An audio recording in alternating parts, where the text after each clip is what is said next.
चलिए मंत्र पाठ कीजिए। ओम सहना भवतु सहनौ भुनक्तु सह वीर्यं करवावहै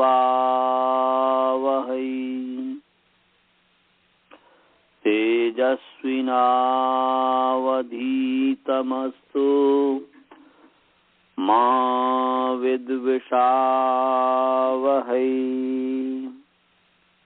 ओम शांतिः शांतिः शांतिः।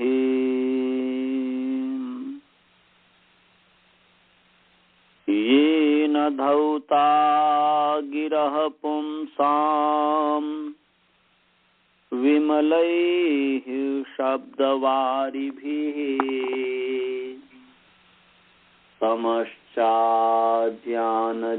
भिन्नम् तस्मै पाणिनये नमः। वाक्यकारं वरुरुचिं भाष्यकारं पतञ्जलिं पाणिनि सूत्रकारं च प्रणतोऽस्मि मुनित्रयम्। नमस्ते ऑल ऑफ यू, सभी को सादर नमस्ते। आप सभी का प्रसमृति पाठ में स्वागत है। आइए भगवान की कृपा से हम प्रारंभ कर रहे हैं। पिछले पाठ में आप लोगों को किसी को भी शंका हो तो आप पूछ सकते हैं, नहीं तो आगे चलते हैं। ये जो है भज और अ, ये स्त्रीता भज प्लस अ, इसमें अ को मान करके भज की जो है अंग संज्ञा है यस्मात् प्रत्यय विधि सदादि प्रत्यंगम। यस्मात् धातुर्वा प्रातिपदिकात् वा प्रत्ययो विधीयते तस्मिन् प्रत्यय परतः तदादि शब्द रूपम अंगम स्यात्। जिस धातु या प्रातिपदिक से प्रत्यय का विधान किया जाता है उस प्रत्यय के पर रहते तदादि शब्द रूप की अंग संज्ञा होती है। तो यहाँ पर भज धातु से घई प्रत्यय का विधान किया गया है। उस घई प्रत्यय के पर रहते तदादि जो भज है इसकी अंग संज्ञा हुई। तदादि कैसे हुआ तो इसको हमने दो रूप में समझाया था। एक तो तस्य आदि तदादि, तस्य आदि तदादि, तदादि आदि यस्य सोपी तदादि, मैंने तस्य आदि तदादि, उसका आदि तदादि हुआ और उसका आदि आदि अवयव है जिसका, तो भ आदि अवयव है भज का, इसलिए भज हो गया तदादि, इसकी अंग संज्ञा हो गई। दूसरा हमने बताया था केवल एक ही बहुब्री समास, तत् प्रकृति रूपम आदि यस्य सह आदि यस्य, वह प्रकृति रूप आदि अवयव है जिसका, तो किसका आदि अवयव है जब भज, तो बस एक ही है तो वही आदि है, उसमें आदिवत व्यवहार हो जाएगा। जैसे हमने बताया था आद्यंत वद एकस्मिन्, जिसके पास एक पुत्र हो तो वही बड़ा है वही छोटा है। तो जब भज है उसका वह किसका आदि होगा, अपने का ही आदि, अपने आप ही आदि है, उसमें आदिवत व्यवहार कर दिया कि वह आदि है। तो भज तदादि जो है उसकी अंग संज्ञा हुई और अंग संज्ञा होने से अंगस्य का अधिकार चला और अंगस्य के अधिकार में अत उपधाया ये सूत्र लगा वृद्धि करने के लिए। तो इसी पे चल रहा था अत उपधाया। सभी व्यक्ति अत उपधाया सूत्र को निकाल लेंगे। सभी व्यक्ति अत उपधाया सूत्र को निकालिए। निकाल लिया आप अत उपधाया जी? उपधाया सूत्र को निकाल लिए। चलिए, तो अत उपधाया, तो अत उपधाया में हमने बताया था कि अतः जो है षष्ठी विभक्ति एक वचन है, तकारांत पुंलिंग अत शब्द षष्ठी विभक्ति एक वचन, और उपधाया आकारांत स्त्रीलिंग उपधा शब्द षष्ठी विभक्ति एक वचन उपधाया। तो अब जो है हमने बताया था कि षष्ठी विभक्ति है यहाँ पर, तो षष्ठी का क्या अर्थ है? तो षष्ठी का अर्थ है षष्ठीस्तु संबंध। षष्ठी क्या है जी? संबंध। षष्ठीस्तु संबंध, षष्ठी संबंध है। संबंध को षष्ठी कहते हैं। यह पर्यायवाची शब्द है। षष्ठी माने संबंध, संबंध माने षष्ठी, ये समझ लीजिए। तो संबंध क्या है और संबंध कितने हैं? तो संबंध कितने हैं ये बात हमने तो बता दिया था कि 100 षष्ठ्यर्थाः। क्या बताया था श्रवण जी? 100 हाँ, 100 षष्ठ्यर्थाः। इसका मतलब क्या हुआ? संबंध 101 है। इसका मतलब क्या हुआ भाव? संबंध अनेकों है। हाँ, षष्ठी के अर्थ अनेकों हैं, ये अर्थ हुआ। षष्ठ्यर्था माने षष्ठी के अर्थ, और षष्ठी के अर्थ माने संबंध। तो षष्ठी के अर्थ अनेकों हैं। 101 का मतलब वो नहीं समझना कि जो है 101 ही फिक्स है। जैसे अंग्रेजी में मैंने बताया था हंड्रेड्स, हंड्रेड्स का मतलब हुआ अनेकों, अनेक सौ माने कई सौ, तो ऐसे अनेकों हैं। तो अभी मैं समझाऊंगा सबसे पहले कि संबंध है क्या। संबंध है क्या, संबंध किसे कहते हैं? इसके लिए कोई अष्टाध्याय में इस तरीके का नहीं है परिभाषा की संबंध जिसको कहा जाए, परंतु मैं जब परिभाषेंदु शेखर पढ़ रहा था हरिद्वार में, तो उस समय परिभाषेंदु शेखर में ही शायद इसकी व्याख्या हो, या परम लघु मंजूषा, या तो जब मैं हरिद्वार में पढ़ रहा होगा तो वहां, या दरभंगा यूनिवर्सिटी में जब परम लघु मंजूषा में पढ़ रहा होगा उस समय, दोनों में से कहीं पर भी, शायद मुझे लगा हरिद्वार में ही होगा। तो वहां पर जब मैं पढ़ रहा था तो नागेश जी ने जो परिभाषेंदु शेखर की परिभाषा की व्याख्या की है, जो परिभाषेंदु शेखर नाम से प्रसिद्ध है, उसमें उन्होंने कहा है, या परम लघु मंजूषा, वो भी नागेश जी की ही है, दर्शन ग्रंथ, बहुत ही अच्छा ग्रंथ है। वैसे ये सब पढ़ने के बाद अच्छा है, ध्यान रखिएगा। मैं अच्छा कह रहा हूँ तो मेरे अच्छा इस रूप में लीजिएगा, ऐसा नहीं कि अच्छा समझ करके उसी को पढ़ने लग जाए। अब तक उसको न पढ़ें जब तक कि आप इसको न पढ़ें। मूल जो ग्रंथ है उसको पढ़ लेंगे तो अन्य जो ग्रंथ है उसको पढ़ेंगे तो आपको समझ में आएगा जल्दी, और जहाँ गलती होगा वो गलती भी समझ में आएगा। और यदि मूल को न पढ़ करके उसको यत्र तत्र आप यदि परिश्रम करते हैं तो समझेंगे थोड़ा, और जो भी समझेंगे उससे ही आप मूल को देखने लग जाएंगे, और फिर जो है आपको मूल में ही भूल लगने लग जाएगी। तो ध्यान रखेंगे आप। तो वही नागेश जी ने संबंध की व्याख्या की हुई है, उन्होंने खुद लिखी है या कहीं दूसरे का लिया हुआ है, जो भी हो लिखिए। संबंधो ही, देखिए, संबंधो ही, लिख रहे हैं कि नहीं?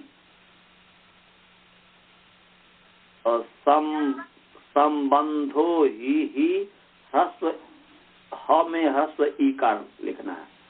संबंधो ही संबंधी द्वय भिन्नत्वे सति, संबंधी द्वय भिन्नत्वे सति, संबंधो ही संबंधी द्वय भिन्नत्वे सति। हाँ, भिन्न मनुष्यत्व जैसे होता है वैसे भिन्नत्वे, सप्तमी विभक्ति भिन्नत्वे सति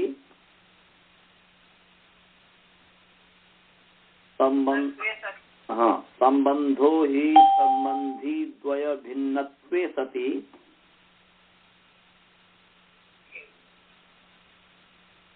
लिख लिया। संबंधो ही संबंधी द्वय भिन्नत्वे सति द्विष्ठत्वे च सति द्विष्ठत्व द्विष्ठत द व संयुक्त ह्रस्वीकार द्वि और मूर्धन्य ष संयुक्त विष्ठ व संयुक्त एकार द्विष्ठत्वे च सति द व संयुक्त ह्रस्व इकार द्वि मूर्धन्य ष संयुक्त त व संयुक्त एकार त्वे द्विष्ठत्वे च सति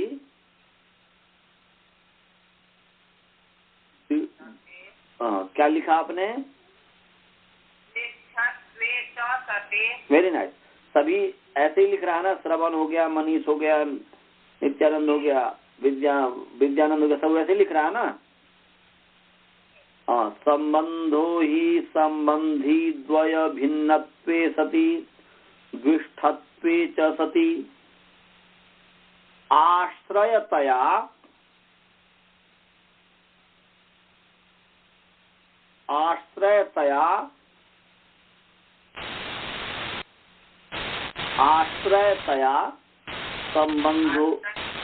संबंधो ही संबंधी द्वय भिन्नत्वे सति द्विष्ठत्वे च सति आश्रयतया विशिष्ट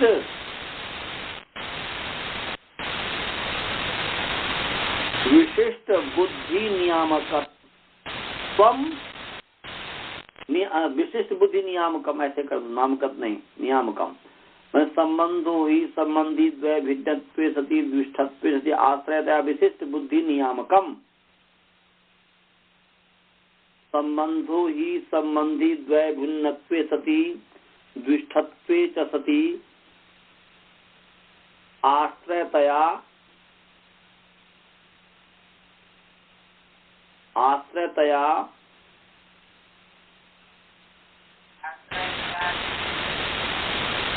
विशिष्ट या विशिष्ट बोधकत्व कर दीजिए या विशिष्ट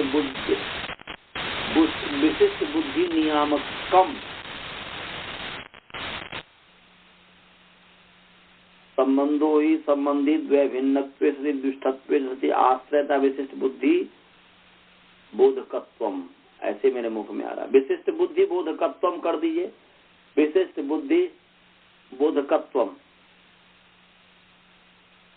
संबंधो ही संबंधी द्वय भिन्नत्वे सति द्विष्ठत्वे च सति आश्रयतया विशिष्ट बुद्धि बोधकत्वम। विशिष्ट बुद्धि बोधकत्वम।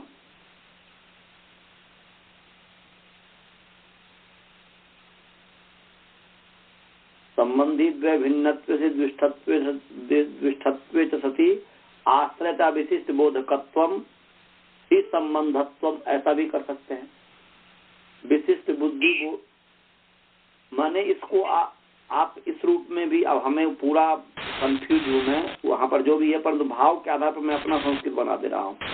संबंधो ही एक तो ये हो जाएगा संबंधो ही संबंधी द्वय भिन्नत्वे सति द्विष्ठत्वे च सति आश्रयतया विशिष्ट बुद्धि बोधकम।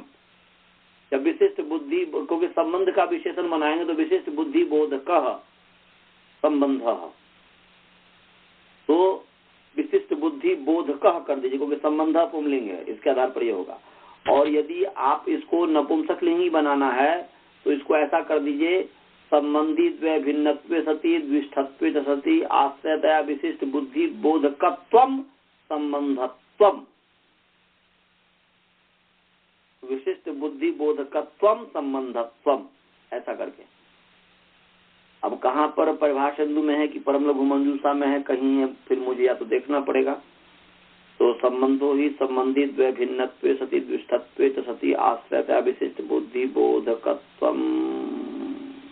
बोधकत्वम कैसे होगा? वो संबंध पुंलिंग है, बोधकत्वम संबंधत्वम ऐसा होना चाहिए।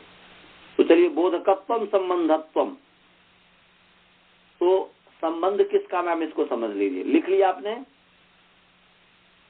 संबंधो ही संबंधित व भिन्नत्वे सत्वे च सति आश्रयतया विशिष्ट बोधकम, विशिष्ट बुद्धि बोधकत्वम या बोधकम संबंधत्व, बोधकत्वम पूर्ण विराम। तो यहाँ पर जो है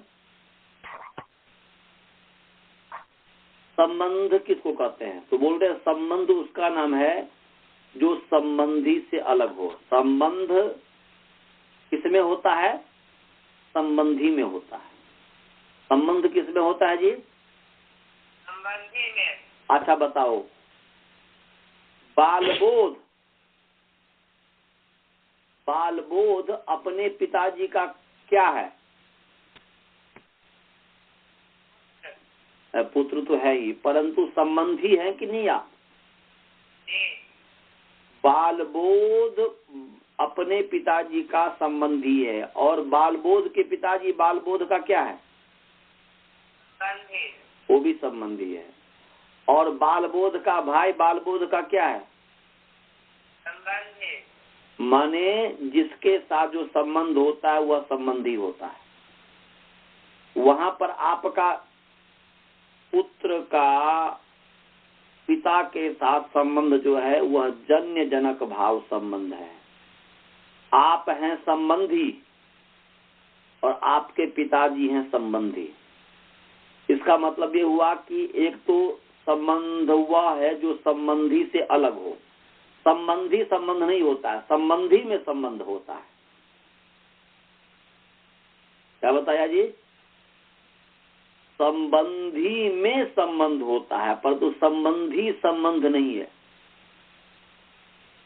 आप अपने पिताजी के संबंधी हैं या आपके पिताजी आपके संबंधी हैं, तो दोनों संबंधी हो गए। तो इससे तो दो लाभ, दो मतलब पता चला कि एक तो ये हुआ कि संबंध दो में कम से कम दो होना चाहिए, संबंध एक में कभी भी नहीं होता, अपने आप में संबंध नहीं होता है। दो जब हो, तीन हो, चार हो, एक से जब अधिक हो, दो या दो से अधिक हो, तभी संबंध होता है। तो संबंध वह है जो संबंधी द्वय भिन्नत्वे सति, जो संबंधी दो संबंधी जो होगा आपस में, उससे जो अलग हो और दो में रहता, दोनों पे रहता हो। ये जो है आपका आपके पिताजी के साथ क्या संबंध है? आप उनके पुत्र हैं और वो आपके पिताजी हैं, तो इसमें संबंध है। आप हैं जन्य, आप क्या है जी? जो पैदा होता है पिताजी के द्वारा वो जन्य होता है, या जन्या, लड़की होगी तो जन्या होगी। तो आप है जन्य और आपके पिताजी क्या है? जनक। तो आपका आपके पिताजी के साथ जो संबंध है वह जन्य जनक का होना है, जन्य जनक का भाव है। जन्य जनक भाव संबंध है आपका आपके पिताजी के साथ। कौन सा संबंध है जी? जन्य जनक भाव, भाव जोड़ो, उसको संबंध बताने के लिए भाव जोड़ा जाता है। जन्य जनक भाव संबंध है आपका आपके पिताजी के साथ। मनीष का उनके पिताजी के साथ जन्य जनक भाव संबंध है। श्रवण का श्रवण के पिताजी के साथ क्या संबंध है जी?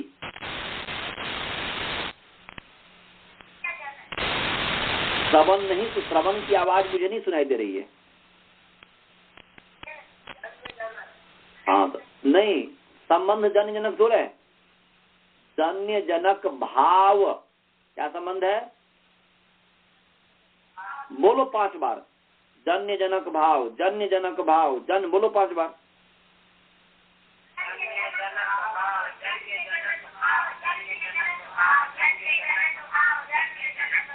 बहुत सुंदर। तो जन्य जनक भाव संबंध है पिता का पुत्र के साथ। समझ आया? तो ये जन्य जनक भाव क्या बालबोध है? जन्य जनक भाव क्या आपके पिताजी हैं? नहीं, जन्य जनक भाव आपके अंदर है और आपके पिताजी के अंदर है। संबंध दोनों में होता है। जन्य जनक भाव संबंध बाल बोध के अंदर भी है, बाल बोध पर भी बैठा हुआ है, और जन्य जनक भाव बाल बोध जी के पिताजी के अंदर भी बैठा हुआ है। तो इसलिए द्विष्ठत्वे च सति, द्विष्ठ माने दोनों में स्थित है, एक में नहीं है कि बाल बोध के पिताजी में जन्य जनक भाव संबंध है और वे क्या बोलते हैं बाल बोध में नहीं है। बाल बोध में भी जो है जन्य जनक भाव संबंध है, और बाल बोध के पिताजी के अंदर भी बैठा हुआ है जन्य जनक भाव संबंध। तो संबंध उसका नाम है जो संबंधी से भिन्न हो, संबंधी से अलग हो, अर्थात जो संबंधी नहीं हो, परंतु द्विष्ठत्वे च सति, दोनों संबंधी में रहता हो। बालबोध में भी, बालबोध के अंदर भी जन जनक भाव संबंध है और बालबोध के पिताजी के अंदर भी जन जनक भाव संबंध है। तो द्विष्ठत्वे च सति, और आश्रयतया, द्विष्ठ है और आश्रयतया, और आश्रय रूप से, आश्रयतया विशिष्ट बोधक विशिष्ट नियामकम या विशिष्ट बुद्धि नियामकम, ऐसा विशिष्ट बुद्धि नियामक, क्योंकि संबंध पुंलिंग है। तो विशिष्ट बुद्धि माने आश्रय रूप से। बताओ, जन्य जनक भाव संबंध का आधार कौन है? बालबोध जी, आधार समझते हो? क्या आधार क्या है? आप आसन पर अभी बैठ करके पढ़ रहे हो कि नहीं? बोरी पर बैठ करके, किस पर बैठ करके पढ़ रहे हो? किस पर बैठे हुए हो? बोरी पर। बोरी पर बैठे हुए हो। तो जो बोरी पर, तो उस बैठने का आधार क्या हो गया? बैठने का आधार, आपके बैठने का आधार क्या है? बोरी। बोरी। समझ में आ गया? जिस पर आपने बैठा, जिस पर आप बैठे हुए बोरी के ऊपर, गोणी, संस्कृत में गोणी कहते हैं बोरी को। तो बोरी पर आप बैठे हुए हैं, तो आपका आधार क्या हो गया? बोरी। बोरी। ऐसे ही संबंध किस पर बैठा हुआ है? जन्य जनक भाव पर। मैं जन्य जनक भाव तो संबंध ही है। अनेक, एक शतम षष्ठ्यर्था में एक षष्ठी का अर्थ है जन्य जनक भाव। अनेकों जो षष्ठी के अर्थ हैं उसमें से एक अर्थ है जन्य जनक भाव। तो जन्य जनक भाव तो संबंध है। वो संबंध किसमें बैठा हुआ है?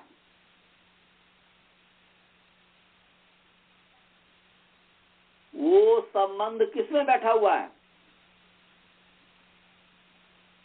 क्या चीज?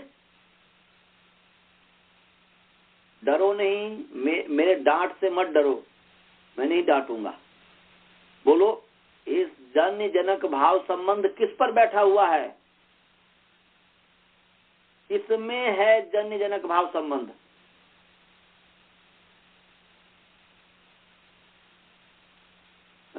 पिता पुत्र के साथ तो जन्य जनक भाव संबंध है, परंतु वह है किसमें? अभी मैंने क्या बताया था? दोनों में बताया था ना जी। जन्य जनक भाव नाम का जो संबंध है, वह संबंध आपके ऊपर भी है, आपके अंदर भी है, और आपके पिताजी के अंदर भी है। नहीं समझे? तभी तो पता चलता है ना कि आप उनके बेटे हैं, और तभी तो उनको पता चलता है कि वो आपके पिताजी हैं। जब तक संबंध नहीं हो दोनों में, तो पता चल जाएगा। आपका आपके पिताजी के साथ भी संबंध ही न हो, तो पता चल जाएगा कि बालबोध जी इनके पुत्र हैं, योगी जी के पुत्र हैं, ये पता चल जाएगा।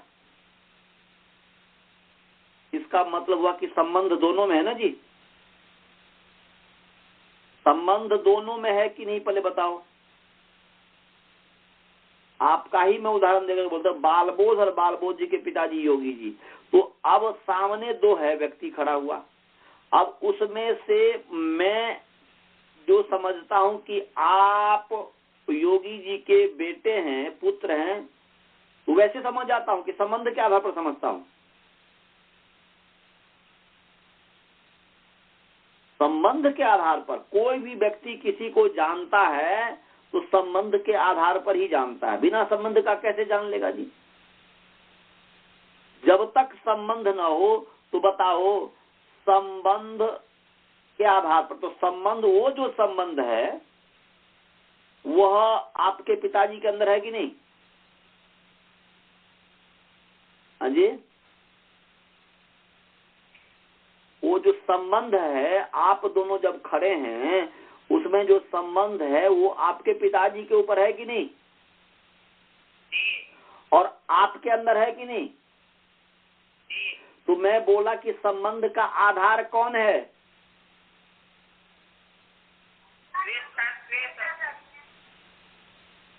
संबंध का आधार कौन है? बोलो श्रवण, आप बोलो, संबंध का आधार कौन है? दोनों। Very nice. इतना बोलने में इतना समय कर दिया। दोनों संबंध का आधार है, माने संबंध का आधार, संबंध का आश्रय बालबोध भी है और संबंध का आश्रय योगी जी भी है। नहीं समझ में आया? तो आश्रयतया, आश्रय रूप से विशिष्ट बुद्धि नियामकत्वम या विशिष्ट बुद्धि नियामकम, माने विशिष्ट बुद्धि का एक नियमन करने वाला जो है, विशिष्ट बुद्धि को जो बताने वाला है वह संबंध है। तो जब ही आपको और आपके पिताजी को, बालबोध को और योगी जी को देखेंगे तो हमारे मस्तिष्क में एक विशिष्ट बुद्धि पैदा होगी कि नहीं? एक विशिष्ट बुद्धि पैदा होगी कि भाई ये इसका बेटा है। वहां पर ये नहीं हमें पता, विशिष्ट बुद्धि पैदा होगी कि श्रवण के और योगी जी के प्रति वह विशिष्ट बुद्धि पैदा नहीं होगी, जन जनक भाव। हम बालबोध और जब योगी जी को देखेंगे तभी एक विशिष्ट बुद्धि का बोध होगा। विशिष्ट बुद्धि माने ज्ञान, विशिष्ट ज्ञान का ज्ञान होगा। समझ में आया जी?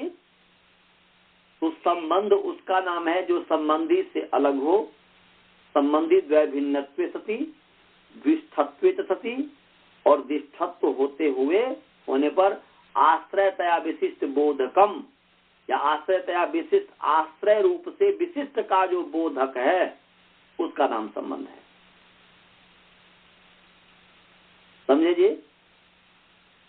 या विशिष्ट बोधकत्वम ही कर दो, विशिष्ट बोधकत्वम, विशिष्ट बुद्धि का होना, विशिष्ट बुद्धि का जो होना है वही संबंध है।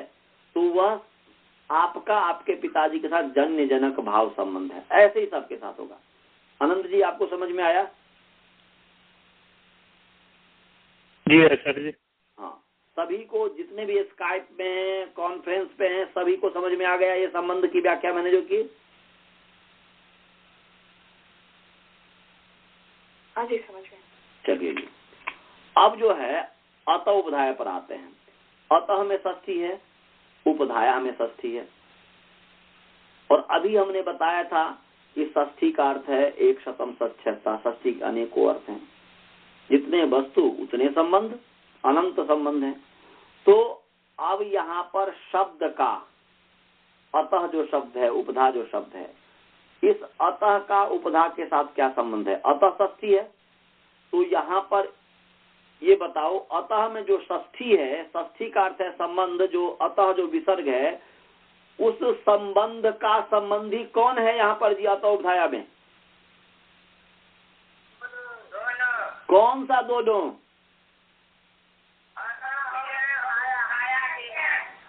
अत भी, अत मत बोलो, अत भी है और उपधा भी है। अत भी है और उपधा भी है। अत भी है संबंधी और उपधा भी है संबंधी, और इस दोनों में संबंध बैठा हुआ है। दोनों में संबंध बैठा हुआ है, और ऊपर से अधिकार चल रहा है अंगस्य का भी। किसका चल रहा है जी? अंगस्य का भी अधिकार चल रहा है। तो हमारे सामने हो गया अंगस्य अतः उपधाया। इसका जब अन्वय करेंगे तो हो जाएगा उपधाया विशेषण है, अतः विशेष्य है, और अंगस्य भी विशेषण है। तो हो गया अंगस्य उपधाया अतः। क्या हो गया जी? अतः। और ऊपर से मृजेर वृद्धि से वृद्धि की अनुवृत्ति आ रही है। किसकी अनुवृत्ति आ रही है जी? मृजेर वृद्धि सूत्र है ना जी 7-2-144। इससे वृद्धि की अनुवृत्ति आ रही है। किसकी अनुवृत्ति आ रही है? हमने आपको बताया हुआ है कि अनुवृत्ति किसका लाएंगे, तो हमने बताया हुआ कि जो असमान विभक्ति वाले पद है उसकी अनुवृत्ति लाएंगे, और दूसरा विधेय की अनुवृत्ति लाएंगे या विशेष विशेषण की अनुवृत्ति लाएंगे। तो अंगस्य का अधिकार है, वैसे भी अधिकार सूत्र है और विशेषण है, और यहाँ पर वृद्धि विधेय है और असमान विभक्ति वाले पद है, इसलिए वृद्धि की अनुवृत्ति आ गई। और अचोई नीति से ये नीति की अनुवृत्ति आ गई क्योंकि असमान विभक्ति वाले पद है। अचः षष्ठी है और अतः उपधाया भी षष्ठी है, इसलिए षष्ठी का नहीं आएगा, ये नीति की अनुवृत्ति आ गई। तो हमारे सामने जो सूत्र हो गया वह पूरा हो गया। अंगस्य अतः उपधाया वृद्धि ये नीति। आप जो अष्टाध्यायी को देखोगे, अष्टाध्यायी देख रहे हो कि प्रथमावृत्ति देख रहे हो? तो अष्टाध्यायी में आपने, यदि मैं आपसे पूछूं कि वृद्धि की अनुवृत्ति क्यों आई है, तो क्या बोलोगे?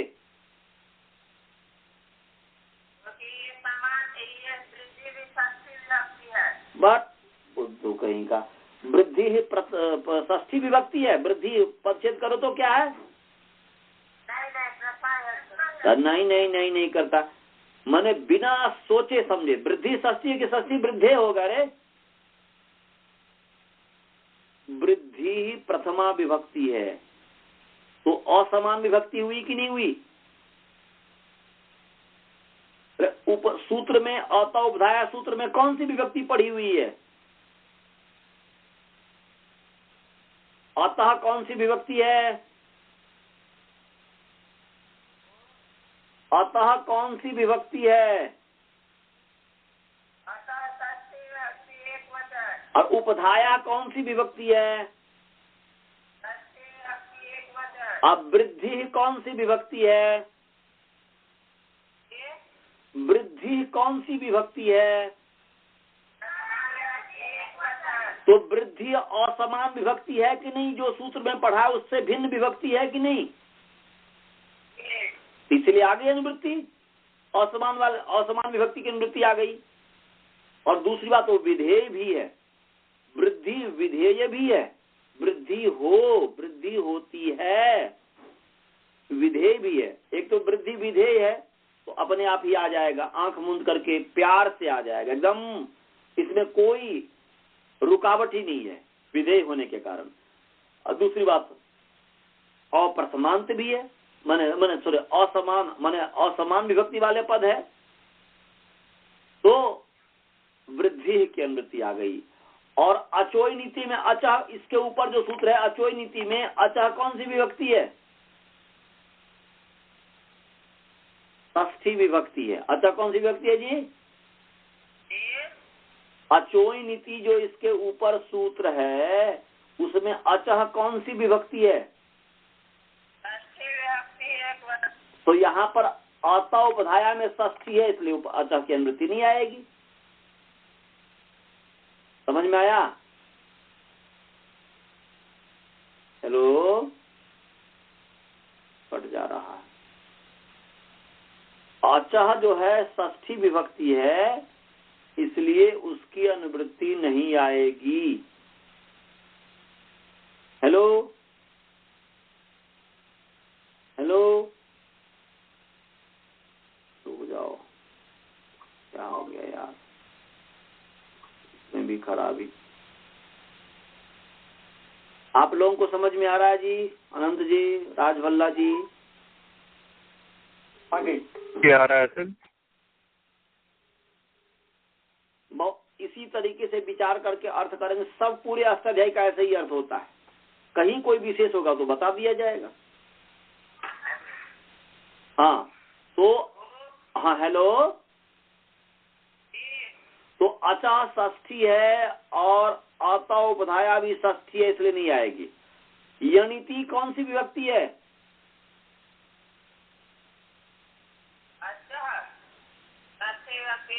और उसके बाद में जो सूत्र है वो कौन सी विभक्ति है? और बाद में जो पद है यणिति, अचोयणिति।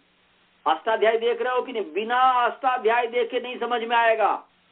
प्रथमा वृत्त तो अचोयन नीति है ना जी। यणिति क्या है? हाँ तो यणिति कौन सी विभक्ति है?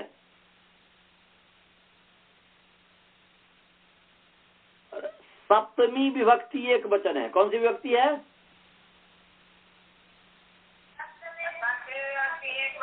हाँ सप्तमी। तो असमान विभक्ति हुआ कि नहीं? इसे यणिति आ गई, यणिति की अनुवृत्ति आ गई। तो हमारे सामने सूत्र हो गया अत उपधाया अंगस्य क्या बोलते हैं कि वृद्धि यणिति, ऐसा हो गया। अब जो है इसको क्रम से रखोगे। अंगस से यहाँ पर विशेषण है, कहीं कभी अंगस से विशेष हो जाता है, कभी अंगस से विशेषण हो जाता है। तो यहाँ पर अंगस से विशेषण है, तो अंगस्य विशेषण है, उपधाया विशेषण है, अतः विशेष्य है। तो अर्थ हो गया कि अंगस्य उपधाया अतः वृद्धि, आगे जोड़ दो भवती। और हमने बताया था कि क्रम से अर्थ करने के लिए सबसे पहले क्या रखोगे जी? अनंत जी आपको याद है? अर्थ करने जब वो तो विभक्ति के क्रम में क्या रखेंगे? सबसे पहले कौन सा क्या रखेंगे? पंचमी विभक्ति का रखेंगे। तो यहाँ पर पंचमी है नहीं। जब अर्थ करोगे तो कौन से विभक्ति से युक्त पद है? तो सबसे पहले पंचमी को रखोगे, तो पंचमी तो है नहीं। तो यहाँ पर उसके बाद सप्तमी को रखेंगे। तो यहाँ पर सप्तमी, इसलिए सप्तमी लिखिए, रखिए यणिति, ऐसा हो गया। उसके बाद षष्ठी। पहले सप्तमी विभक्ति से युक्त पद रखेंगे क्रम करने माने अर्थ करने में। उसके बाद षष्ठी विभक्ति रखेंगे, उसके बाद प्रथमा रखेंगे, उसके बाद क्रिया जोड़ भवती इत्यादि क्रिया जोड़ देंगे। तो यहाँ पर जो है यदि पंचमी होगी तो पंचमी रखेंगे, तो यहाँ पंचमी तो है नहीं। तो सबसे पहले सप्तमी, पहले पंचमी, पंचमी यदि नहीं हो तो पंचमी के बाद जो सप्तमी होती तो सप्तमी पद हो तो सप्तमी विभक्ति से युक्त पद तो उसको रखेंगे, उसके बाद षष्ठी को रखेंगे, उसके पश्चात प्रथमा को रखेंगे, उसके बाद भवती क्रिया जोड़ देंगे, तस्यात् जोड़ देंगे। तो क्रम अब बनाओ। यणिति, यणिति अंगस्य उपधायाः अतः वृद्धि भवति। क्या अर्थ बन गया जी? यणिति, यणिति, हाँ यणिति अंगस्य उपधायाः अतः वृद्धि भवति। क्रम ये हो गया, भवती जोड़ दिया लास्ट में क्रिया कि अंग यणिति। तो यणिति में पर सप्तमी है। कौन सी सप्तमी है जी? पर सप्तमी। पर सप्तमी है। यणिति में पर सप्तमी है। तो यणिति परतः क्या हो गया? यणिति परतः अंगस्य उपधायाः अतः वृद्धि भवति। क्या बन गया जी? राजभल्ला जी आप बोलिए तो क्या अर्थ होगा?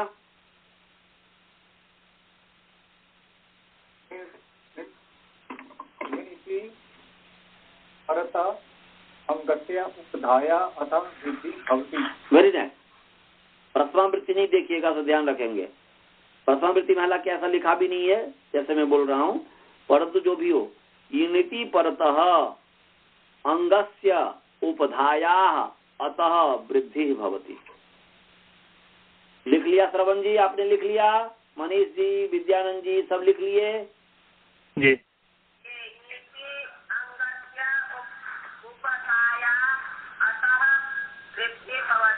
और मैं बोला था अब उसके आगे वाले भी सोचोगे ना कि यूनिटी में पर सप्तमी है। कौन सी सप्तमी है? पर सप्तमी। इसलिए उसमें परतः जोड़ दो कि यूनिटी परतः। यूनिटी परतः क्या हो जाएगा? यूनिटी परतः।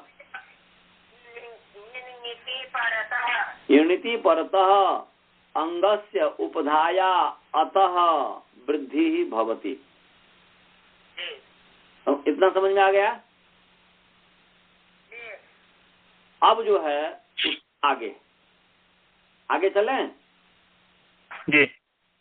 अब इसके आगे ये है कि देखो यूनिटी जो है वह क्या है? यूनिटी उसमें समास है, उसमें है यच और नाच। णच। क्या है जी? हाँ, यच और णच। यच णच इति यणौ। यच णच इति यणौ। समझ में आया जी? जी। यच णच इति यणौ और यणौ इतौ यस्य यणौ। यण में औकार णौ, जैसे मरुत मरुतौ, भूभृत भूभृतौ। यच णच इति यणौ। हाँ, यच णच इति यणौ।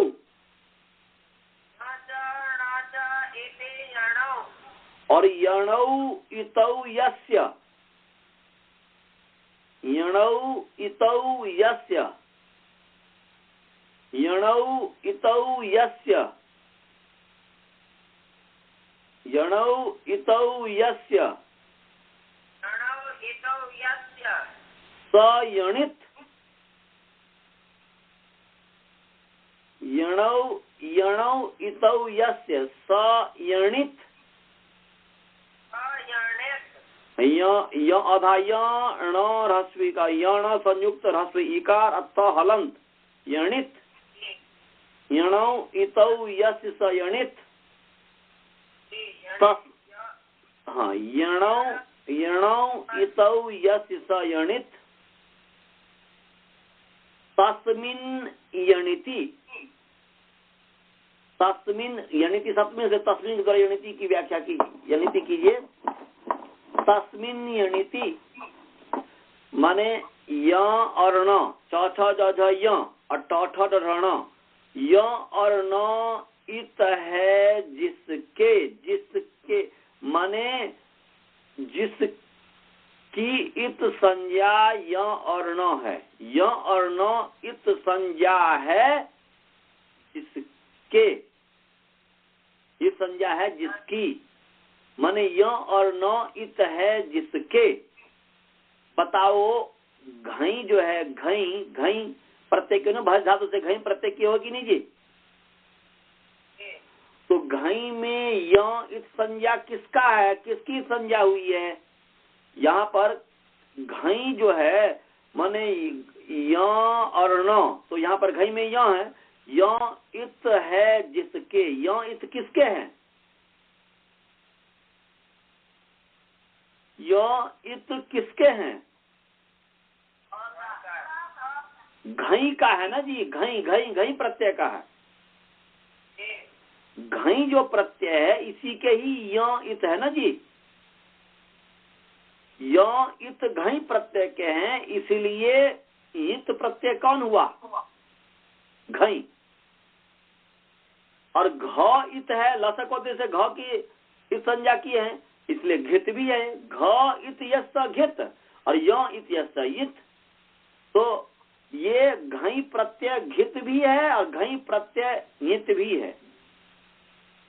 समझ में आया जी?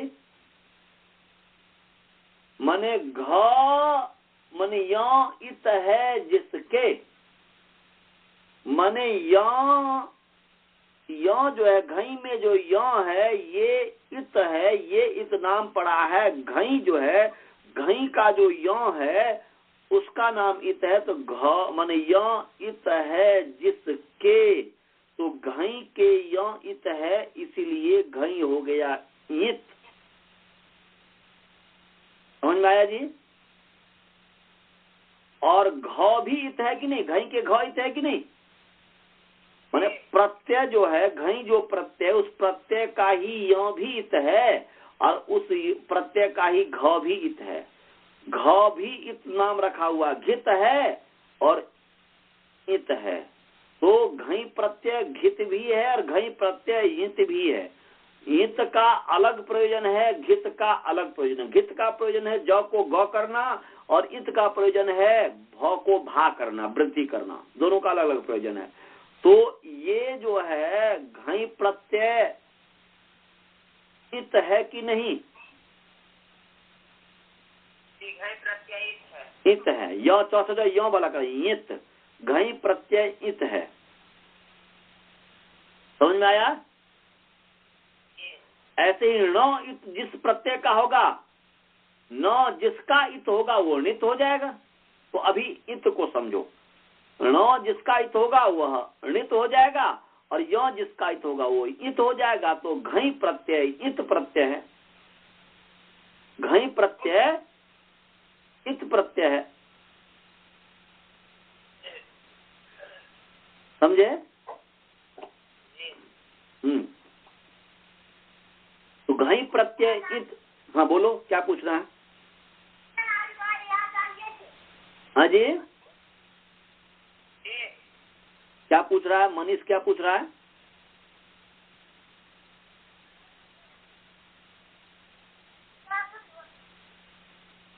कुछ पूछे हो? अच्छा, तो ये मैं बोल रहा हूं कि घई प्रत्यय इत है कि नहीं? औ घ में यो की संज्ञा की, घ का ही संज्ञा किया तो औ बचा, तो औ को हम इत कहेंगे कि नहीं? और औ को घित भी कहेंगे, तो घित का अलग है, यहाँ पर इत समझो। तो ऐसे ही णित होता है। तो अलग अलग करोगे तो ऐसा भी कर सकते हो कि घिति णिति च प्रत्यये परतः। क्या हो जाएगा जी? क्योंकि प्रत्यय का विशेषण है ये णिति, क्योंकि अंग संज्ञा अधिकार ही तब होगा। अंग अपने आप पता चल जाता है कि भाई अंग यस्मात् प्रत्यय विधि, प्रत्यय के परे रहते ही अंग होता है। इसका मतलब है कि ये नीति प्रत्यय ही लिया जाएगा, दूसरा चीज लिया ही नहीं जाएगा। तो इसीलिए इति नीति च प्रत्यये परतः, या यणिति एक साथ ही करोगे तो यणिति प्रत्यये परतः, अलग अलग करोगे तो इति नीति च प्रत्यये परतः, दोनों कर सकते हो। यणिति प्रत्यय पर शब्दार्थ सीधे आप सूत्र के आधार पर करोगे तो हो जाएगा यणिति प्रत्यये परतः, अर्थात इति नीति च प्रत्यये परतः। और अब अंगस्य उपधायाः अतः, तो अब जो है अंग का उपधा के साथ क्या संबंध है? अंग का उपधा के साथ क्या संबंध है, ये समझना जरूरी है। उससे पहले भी जरूरी है पहले कि उपधा किसे कहते हैं उसको समझना। तो उपधा किसे कहते हैं उसको समझो। उपधा कहते हैं अलोन्त्यात पूर्व उपधा। क्या है जी? अलोन्त्यात पूर्व उपधा। निकालो। अलोन्त्यात पूर्व उपधा निकाल लिया जी। कितने नंबर सूत्र है? 1164। 1164 नंबर सूत्र है। तो अलोन्त्यात पूर्वधा समझो। अलह पंचमी विभक्ति एक वचन है। लकारांत पुमलिंग अल शब्द पंचमी विभक्ति एक वचन है। यहाँ पर अलह।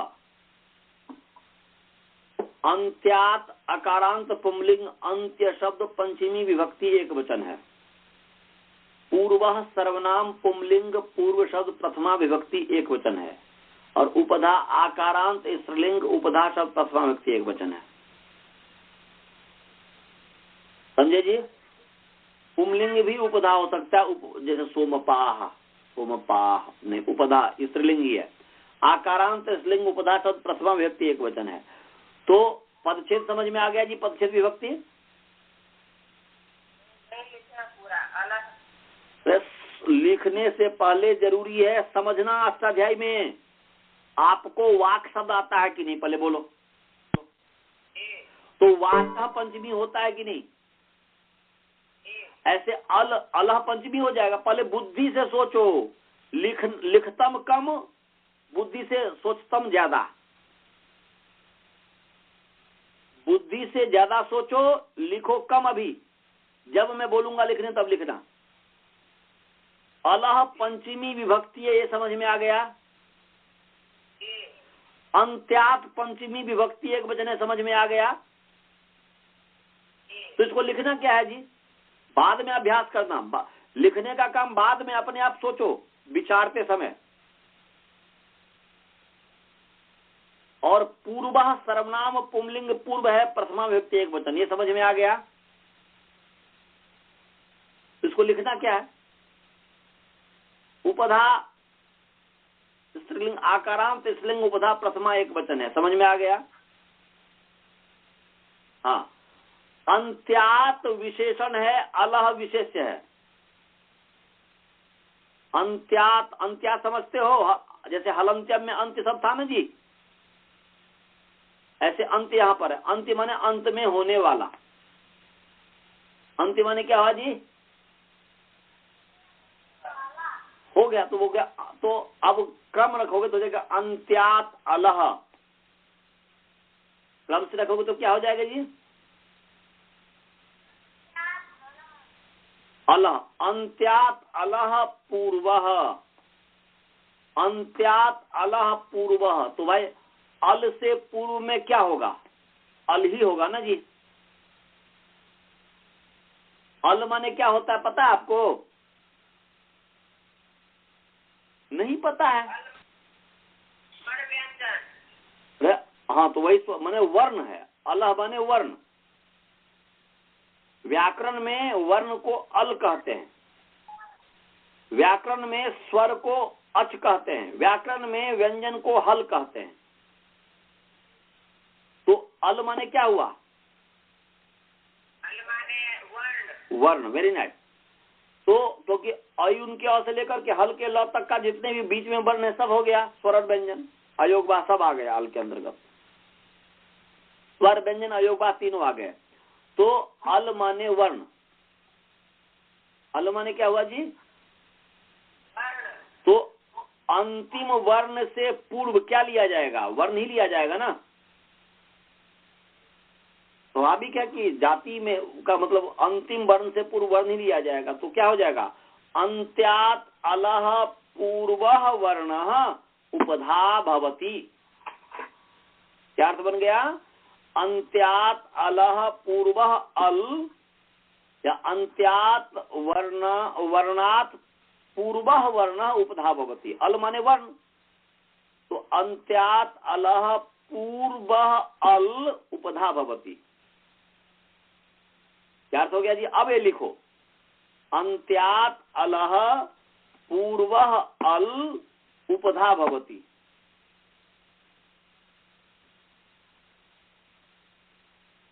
ये क्रम से अर्थ हो गया। अंत्यात अलह पूर्वः अल उपधा भवति। वेणु जी समझ में आ रहा है? वेणु जी हैं कि नहीं? जय जी समझ में आ रहा है? अंत्यात अलह पूर्वः अल उपधा भवति, लिख लिया? जी। क्या लिखा अनंत जी? अंत्यात अलह पूर्वः वर्णः उपधा भवति। Very nice. पूर्व वर्ण या पूर्व अल। राजभल्ला जी आपने क्या लिखा?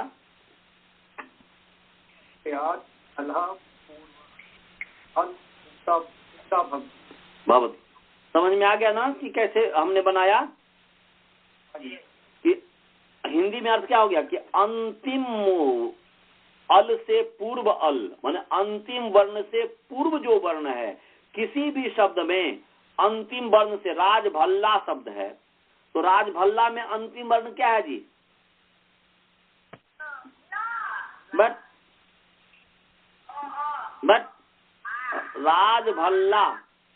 राजभल्ला में अंतिम वर्ण क्या है? आ है। Very nice. राजभल्ला में अंतिम वर्ण आ है, उससे पूर्व में क्या है? ल, तो उसका नाम उपधा है। बाल बोध में अंतिम वर्ण क्या है? उससे पूर्व क्या है? तो ध का नाम उपधा है। अब बताओ अनंत में अंतिम वर्ण क्या है? अनंत में उससे पूर्व क्या है? तो उसका नाम उपधा है। समझ में आ गया? माने अंतिम वर्ण से पूर्व जो वर्ण है उसका नाम उपधा है।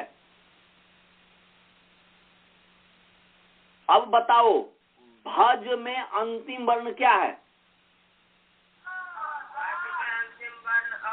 बस बुद्धू कहीं का। भज प्लस घई है अ है, तो भज में अंतिम ज हलंत है, तो भज में अंतिम वर्ण क्या है? ज। मैं भज बोला था क्या? मैं भज बोला था। जब स्थिति है भज प्लस घई, तो भज में अंतिम वर्ण क्या है? ज। और उससे पूर्व क्या है? बोलो, उससे पूर्व क्या है? Very nice. किसने बोला? राजभल्ला जी आप बोले? ठीक है, बहुत बहुत धन्यवाद। तो भज में अंतिम वर्ण है ज, उससे पूर्व है अ, भकारोत्तरवर्ती अकार, तो उसका नाम उपधा है। समझे जी? भज में ज से पूर्व जो अ है, अर्थात ज और भ के बीच में जो अ है उसका नाम उपधा है। अंत्यात अलह पूर्व वर्ण, अंत्यात मान अंतिम जो वर्ण ज, उससे पूर्व जो अ, उसका नाम उपधा है। समझे? अब जो है, चलिए फिर अपने प्रसंग पे आते हैं कि अब जो है भज प्लस अ जो है, इसमें अंग संज्ञा किसकी है? भज प्लस अ में अंग संज्ञा किसकी है? भज। हाँ ठीक है, आप तो बोल दिया। अपने विद्यार्थी से पूछ रहे वहां पे, इंडिया वाले से, आश्रम वाले से, गुरुकुल। तो भज प्लस अ में अंग संज्ञा किसकी है? अंग किसका नाम रखा हुआ है?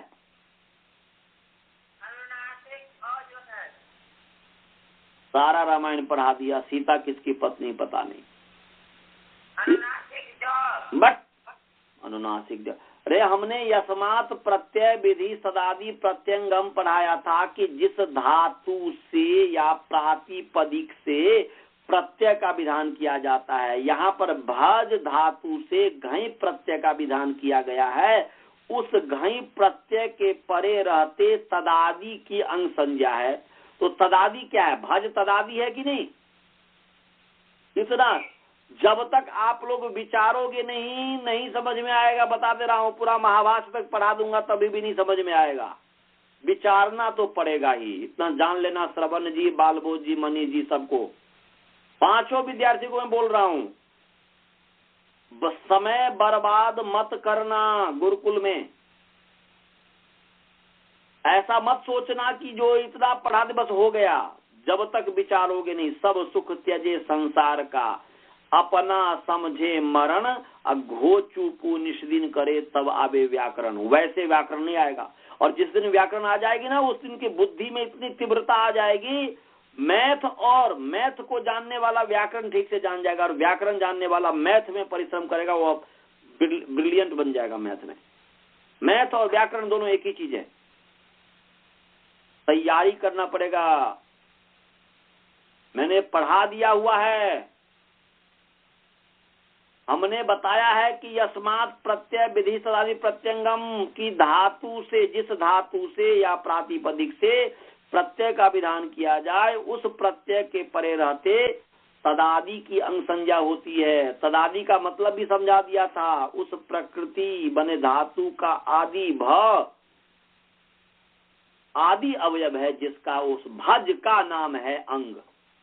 किसका नाम अंग है जी? भज का नाम है अंग। ऐसे बार बार घटा करके जब करोगे तब समझ में आएगा। तो भज का नाम है अंग। समझ में आया? अच्छा बताओ, अंग हो गया भज, और उस अंग का भ क्या है? Very nice. और अ क्या है?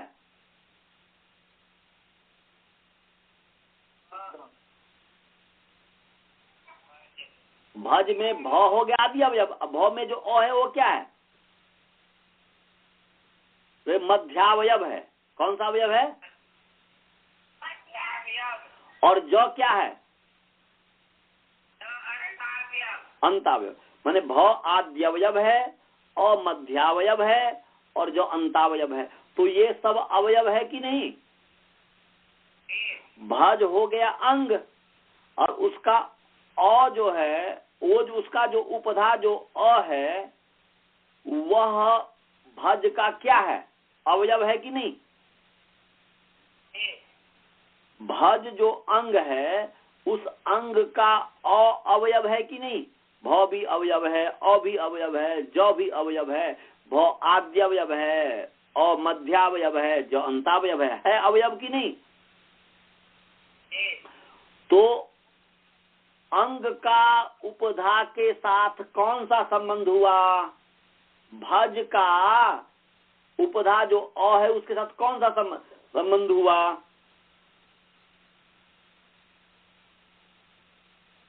अब मैं आपको बता रहा हूं। आपका शरीर और आपका हाथ, आपके शरीर का अवयव आपका हाथ है कि नहीं? तो आपका शरीर का आपके हाथ के साथ कौन सा संबंध हुआ? उसको कहते हैं अवयव अवयवी भाव। क्या कहेंगे? हाँ, अवयव। हाथ अवयव है, शरीर अवयवी है, तो अवयव अवयवी भाव संबंध है। समझ में आया जी? शरीर का हाथ के साथ कौन सा संबंध हो गया? अवयव अवयव। संबंध कर रहा हूं तो भाव जोड़ना जरूरी है यार। संबंध को व्यक्त करने के लिए भाव जोड़ा जाता है। अवयव अवयवी भाव क्या है जी?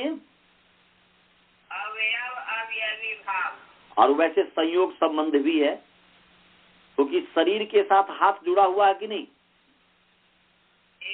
इसलिए शरीर का हाथ के साथ संयोग है कि नहीं? तो संयोग संबंध भी है। तो अवयव अवयवी भाव। तो अब यहाँ पर बताओ, भज और अ में कौन सा संबंध हो गया? वेरी नाइस, बहुत सुंदर। और भज है अंग। भज क्या है जी? अंग। और उपधा है अवयवी, सॉरी अवयव।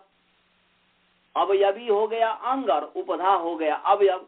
तो अवयव अवयवी भाव। तो अर्थ क्या हो जाएगा? अंगस्य उपधाया। इसका क्या अर्थ हुआ? अंग के अवयव उपधा। क्या अर्थ हो गया जी? अंग के अवयव उपधा। ये अर्थ हो गया। इतना समझ में आ गया? अंग के अवयव उपधा। अब उपधाया हमें भी षष्ठी है कि नहीं? उसका संबंधी कौन है? अतः है। क्या है जी?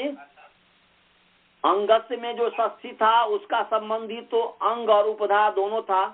अब उपधाया में जो षष्ठी है, उस षष्ठी जो संबंध है उसका संबंधी उपधा और अतः है। अत है माने आकार है। समझे? अरे अंगस्य उपधाया अतः, ये तीन जगह षष्ठी है कि नहीं? तो अंगस्य में जो षष्ठी है उसका संबंधी कौन है?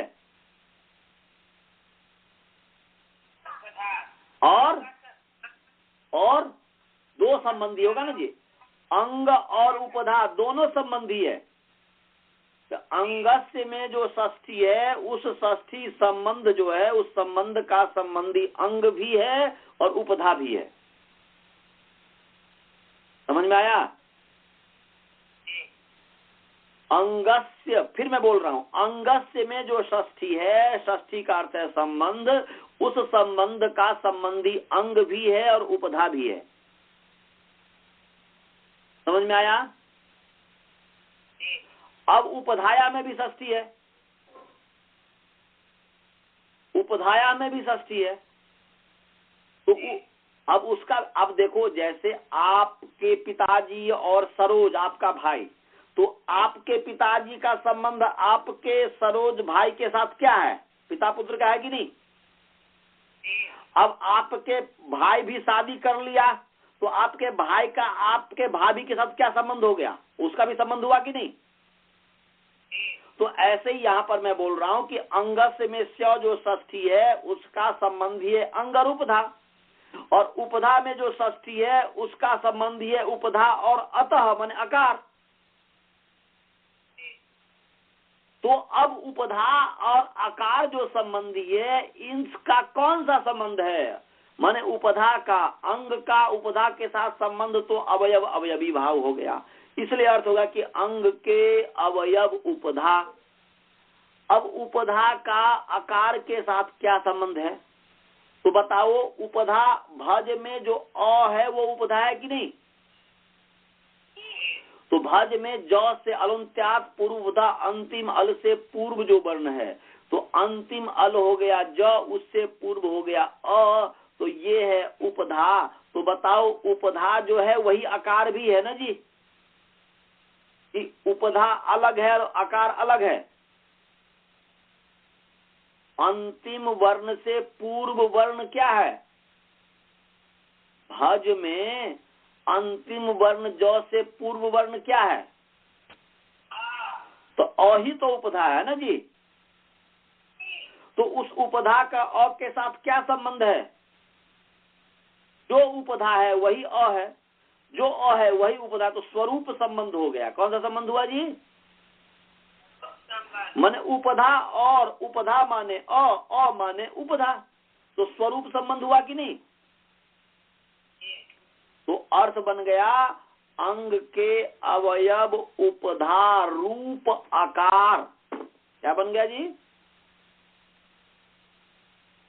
अंग के अवयव उपधा रूप आकार। माने अंग के अवयव उपधा रूप आकार। यहां तक मैंने अभी ऐसा बताया है, अंग के अवयव उपधा रूप आकार। इतना समझ में आ गया जी? अब जो है अतः में भी षष्ठी है, तो उस षष्ठी का संबंधी कौन है? अत है और वृद्धि है। ऊपर से वृद्धि अनुवृत्ति आई है ना जी, वृद्धि है। तो इस अत का वृद्धि के साथ क्या संबंध? क्या स्वरूप संबंध है? क्या आकार का मतलब वृद्धि है? क्या अ का मतलब वृद्धि है? क्या जैसे अ उपधा है, उपधा अ है, तो अ का मतलब वृद्धि है? क्या नहीं है। अवृद्धि का आवृद्धि है, तो स्वरूप संबंध भी नहीं है। क्या अ का अवयव वृद्धि है? क्या नहीं है। न अवयव अवयव मने शब्द का शब्द के साथ क्या संबंध हो गया? तो स्वरूप हो गया, अवयवी भाव संबंध होगा। तो न अवयव अवयवी भाव है न स्वरूप संबंध है। जब कोई संबंध निर्धारित नहीं हो तो वहां पर षष्ठी स्थानीय योगा परिभाषा लग जाता है, और षष्ठी स्थानीय योगा बतलाता है कि अनिर्धारित संबंध विशेषा षष्ठी स्थानीय योगा बुद्धिया। अब इसकी व्याख्या षष्ठी स्थानीय योगा का व्याख्या कल करेंगे। जब तक षष्ठी स्थानीय योगा नहीं समझ में आएगा तो फिर आगे का अर्थ नहीं समझ में आएगा, इसलिए कल हम षष्ठी स्थानीय योगा सूत्र की व्याख्या करेंगे। समझ गए जी? फिर अर्थ पूरा होगा। अब जो है गुरुकुल वाले को कोई प्रश्न है? आप लोग तो विद्वान हो तो कहाँ से प्रश्न होगा? दो ही व्यक्ति को मतलब प्रश्न नहीं होता है। तो विद्वान होता है बहुत बड़ा, उसको नहीं प्रश्न आता है, वो तो समझता ही है या कुछ नहीं समझता है। तो अब देख लो आप क्या हो, आप लोग विचारो। अच्छा जी, आप लोग अनंत जी, आपको राज भल्ला जी, जो भी कॉन्फ्रेंस कॉल पे जुड़े हुए हैं, पता नहीं कौन कौन जुड़े हुए हैं, तो वो सभी को समझ में आया अभी जितना भी पढ़ाया? जी आचार्य जी। अच्छे तरीके से समझ गए ना? मैं पूरा शक्ति लगा रहा हूँ इसको समझाने में। जी जी। अच्छा जी, और स्काइप पर समझ गए? सुनीता बहन जी, वासुदेव चावली जी, स्वाति जी, सबको समझ में आ गया? समझ में आया। चलिए जी, बहुत सुंदर। इस तरीके से आप लोगों ने कभी पढ़ा है? पहली बार आचार्य जी, मेरे लिए तो। अच्छा वसुधा जी? हाँ, मेरे लिए तो पहली बार, काष्ठा के बाद। मन ने इस अच्छा लिया मेरे लिए तो। इस तरीके से जो मैंने इस तरीके से जो मैं अर्थ कर रहा हूँ, इस तरीके से मतलब ये तो पहली बार ही हमें लग रहा है कि आप सुने होंगे। स्वाति जी आप? सुनीता जी, स्वाति जी? हाँ, पहले कभी इतना डिटेल से नहीं पढ़ा है, सिर्फ ऊपर से पढ़ा है। और आपको जी स्वाति जी? वही आचार्य जी, मैं भी सुनीता के साथ ही पढ़ती थी। हाँ, तो इतना डिटेल में हमने नहीं पढ़ा था एक सूत्र का। हाँ, तो समझ, ये प्रथम, इसी का नाम है प्रथमावृत्ति। इसमें मैं जो है कोई अलग से महाभाष्य और काशिका नहीं ले रहा हूँ, केवल सूत्र का क्या अर्थ है इस पर मैं पूरा जोर दे रहा हूँ। हाँ जी, अभी वही समझ में, कैसे सूत्र का अर्थ करना है वही समझ में आ रहा है। जी जी जी, और इसी में आप लोग जगह जोर लगाइएगा। यदि सिद्धांत कौमुदी इत्यादि पढ़ते होंगे तो बंद कर दीजिएगा, क्योंकि वो पढ़ेंगे आएगा कुछ नहीं। वो आपके ऊपर मेरा विचार है, बंद करे या ना करे वो आपके ऊपर है, तो कोई ऐसी बात नहीं है। चलिए मैं मंत्र पाठ करता हूँ। आचार्य जी, आपने जो पद्धति से सूत्र का विभक्ति का अर्थ कैसे लगाना चाहिए, वो जो पद्धति सिखाई है बहुत ही अच्छी है। आप कौन बोल रहे हैं? मैं जय गौदानी। अच्छा, जय जी बोल रहे हैं, ठीक है। चलिए, आपको अच्छा लग रहा है ना? हाँ, बहुत ही अच्छा लग रहा है। समझने में थोड़ी कठिन है, बट आपकी मेथड बहुत ही अच्छी है। तो इस पर बार बार विचार करेंगे ना तो फिर समझ में आएगा। हाँ हाँ, चलिए जी मंत्र पाठ करते हैं फिर। ओम पूर्णमदः पूर्णमिदं पूर्णात् पूर्णमुदच्यते पूर्णस्य पूर्णमादाय पूर्णमेवावशिष्यते। ओम शांति शांति शांति। नमस्ते सर।